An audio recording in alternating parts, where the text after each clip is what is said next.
अजितदादांनी 3500 कोटीचा चेक दिला. लगेच लाडक्या बहिणींना पैसे सुरू झाले. प्रत्येक लाडक्या बहिणीला या 3 दिवसाच्या आत बँकेकडून मेसेज येणार. चिंता करण्याची गरज नाही. बहिणींनो, टेन्शन घेऊ नका. 12 जिल्हे आणि 3 विभाग असे आहेत की ज्यामध्ये मराठवाडा, कोकण आणि विदर्भ याच्यामध्ये आता पैसे वाटपाची प्रक्रिया अंतिम टप्प्यात येऊन पोहोचली आहे. फेब्रुवारीचा 8वा हप्ता सुरू झाला. जिल्ह्यांची यादी आली. त्या जिल्ह्यांच्या यादीत तुमचा जिल्हा केव्हा आहे लगेच पहा. पण 5,50,000 बहिणी अपात्र झालेल्या आहेत. तुम्ही या अपात्र बहिणींपैकी तर नाही ना? हे देखील तुम्हाला आता तपासून पाहायचं आहे. कारण की ज्या बहिणी या नियमाचं पालन करतील त्यांनाच फेब्रुवारीचा 8वा हप्ता मिळणार आहे. ज्या बहिणी नियमांचं पालन करणार नाही त्यांचा हप्ता आता बंद होणार. जर महत्वाचे नियम आणि अटी या लाडक्या बहिणींनी पाळल्या नाही तर 100% त्या लाडक्या बहिणींचा हप्ता पूर्णपणे बंद होणार आहे. 8वा हप्ता मिळण्यासाठी आपल्याला नियमांचं पालन करणं खूप गरजेचं असणार आहे.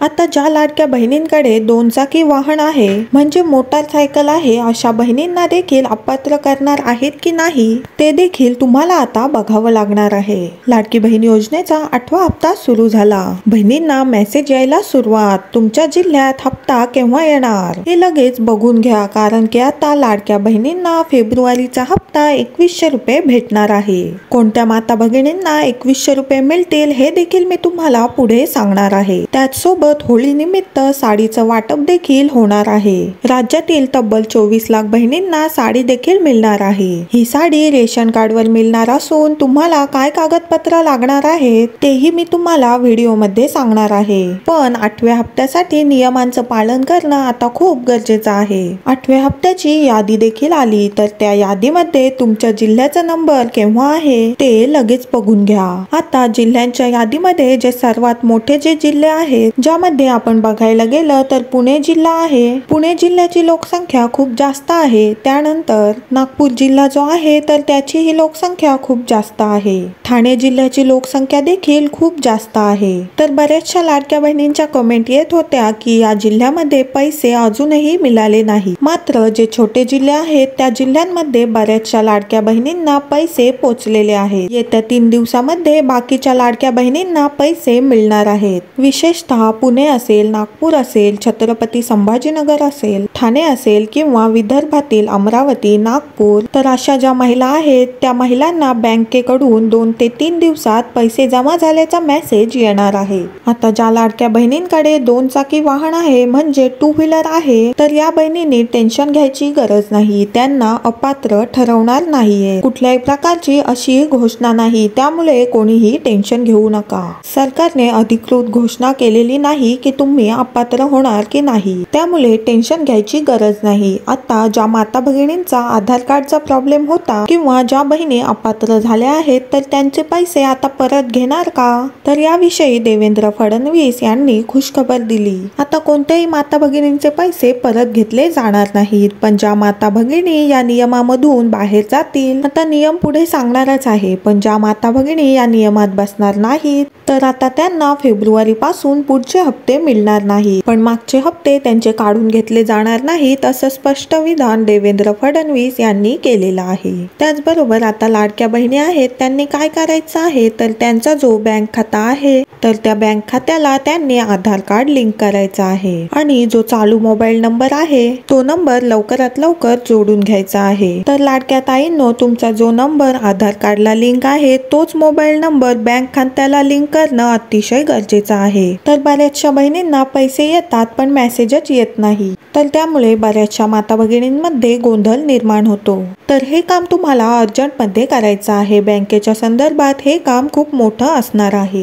हे काम जर तुम्ही केलं तरच तुम्हाला 8वा हप्ता मिळणार आहे. त्यानंतर दुसरी महत्वाची गोष्ट म्हणजे तुमच्या आधार कार्ड वरचं नाव आणि बँक पासबुक वरचं नाव हे नाव तुम्ही एकदम एक्झॅक्टली चेक करा. त्यामध्ये कोणतीही स्पेलिंग मिस्टेक असली तर लगेचच ते चेंज करून घ्या. जर काही स्पेलिंग मिस्टेक असेल तर तुम्हाला पुढे हप्ता मिळणार नाही असं स्वतः आदिती तटकरे यांनी सांगितलं आहे. कारण की तुमचं नाव बदललेलं दिसलं तर तुम्ही अपात्र आहात असा याचा अर्थ होत असतो. यासोबतच अशा काही नवीन अटी आहेत की लाडक्या बहिणी जर या अटीमध्ये बसल्या तरच त्यांना पुढचे हप्ते मिळणार आहे। आता बघा, ज्या बहिणींकडे ट्रॅक्टर आहे, ट्रॅक्टर हे चारचाकी वाहन जरी असेल तरी सुद्धा लाडक्या बहिणी अपात्र ठरणार नाहीत, कारण ते शेती उपयुक्त अवजार आहे, कारण की ते शेती उपयुक्त वाहन आहे। ट्रॅक्टर सोडून कुठलंही चारचाकी वाहन असू द्या, ते कोणत्याही कंपनीचा असू द्या, तर अशा ज्या बहिणी आहेत त्या 100% अपात्र ठरणार आहेत। त्याचसोबत ज्या माता भगिनींचं उत्पन्न 2.5 लाखापेक्षा जास्त आहे तर त्या बहिणींना योजनेचा लाभ आता इथून पुढे घेता येणार नाही। लाडक्या बहिणींनी स्वतःहून लाभ सोडलेला आहे, लक्षपूर्वक ऐका, स्वतःहून लाभ सोडलेला आहे। एक अफवा आली होती की ज्या अपात्र महिला आहेत त्यांचे पैसे परत घेणार आहेत, पण त्या ठिकाणी कोणाचेही पैसे परत घेतले जाणार नाही। सरकारने अशी अधिकृत घोषणा केली आहे की लाडक्या बहिणींचे पैसे कधीही परत घेतले जाणार नाहीत आणि ज्यांना पैसे भेटले नसतील त्यांनी फक्त डीबीटी करणं आवश्यक आहे।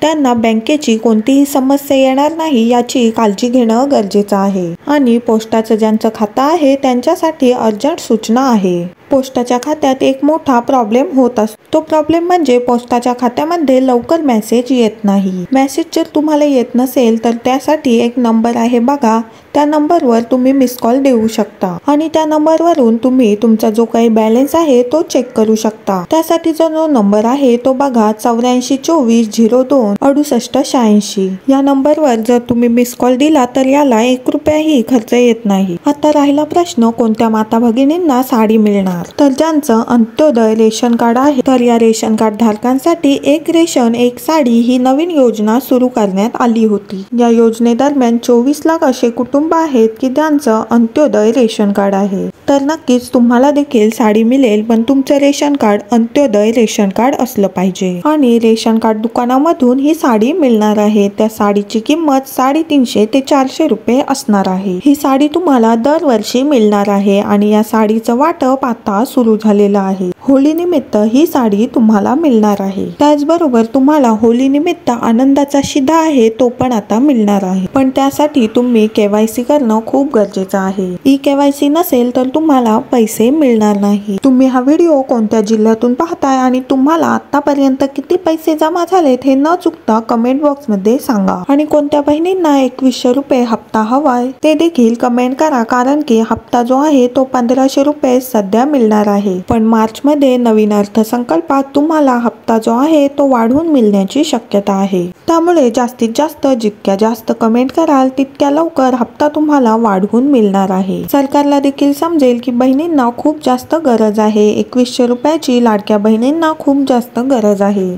आणि जास्तीत जास्त माता भगिनींना व्हिडिओ शेअर करायला विसरू नका। चॅनलला कोणी नवीन आला असाल तर लगेच सबस्क्राईब करून ठेवा। भेटूया पुढच्या व्हिडिओमध्ये अशाच एका नवीन अपडेटसह, तोपर्यंत धन्यवाद।